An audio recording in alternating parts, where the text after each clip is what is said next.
환수는 바닥 쪽부터 하는 거예요. 윗물만 갈아서는 아무런 의미가 없습니다.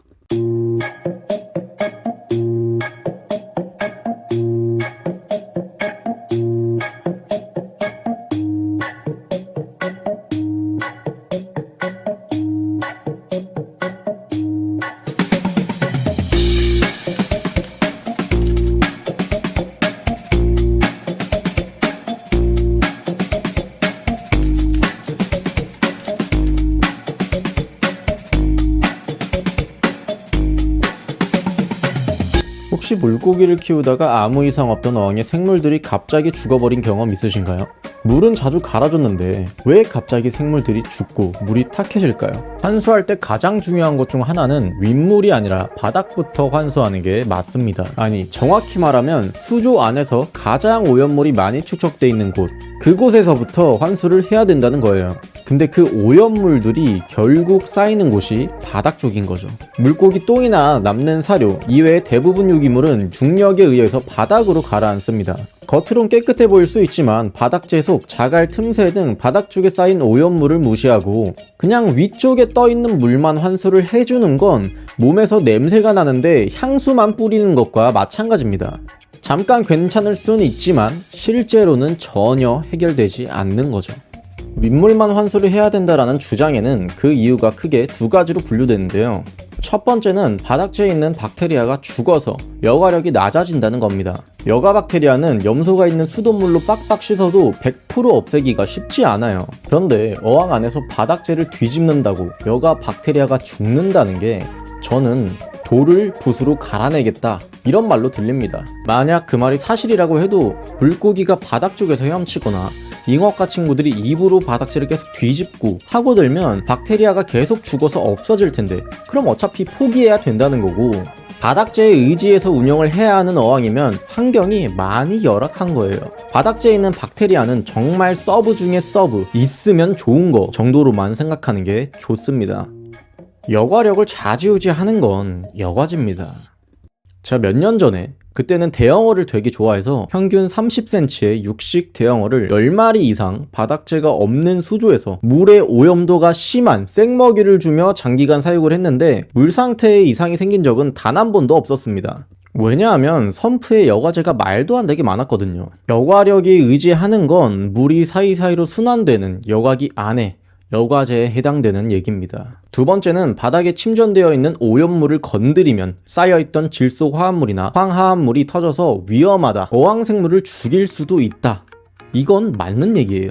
근데 그 위험한 걸 왜 계속 수조 안에 두어야 할까요? 여러분들 집에 언제 터질지 모르는 금이 간 어항이 있다고 해보겠습니다. 잘못 툭 건드렸다간 집안이 물바다가 돼버리겠죠. 그럼 잘못 건드렸다간 위험하니 최대한 안 건드리고 조심히 두실 건가요? 아니죠. 빨리 물 빼고 버려야지. 그건 새 어항 사와야죠. 제가 어항으로 예시를 들었지만 바닥에 쌓이는 오염물은 제거를 안 하면 시간이 지날수록 누적이 됩니다. 결국 시간이 많이 흐르면 언젠가는 터진다는 거예요.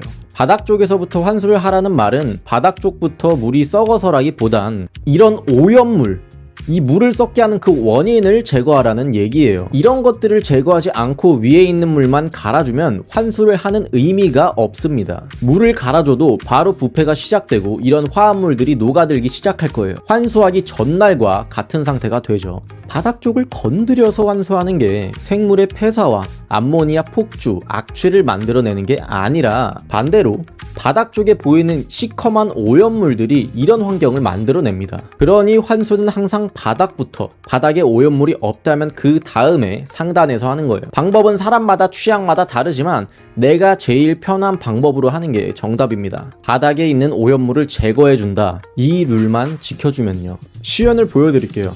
이건 제가 저번주에 세팅했던 베타왕인데요. 컵, 비컵, 바가지 이런 걸로 물을 빼내면 당연히 바닥층에 있는 오염물을 뺄 수 없겠죠.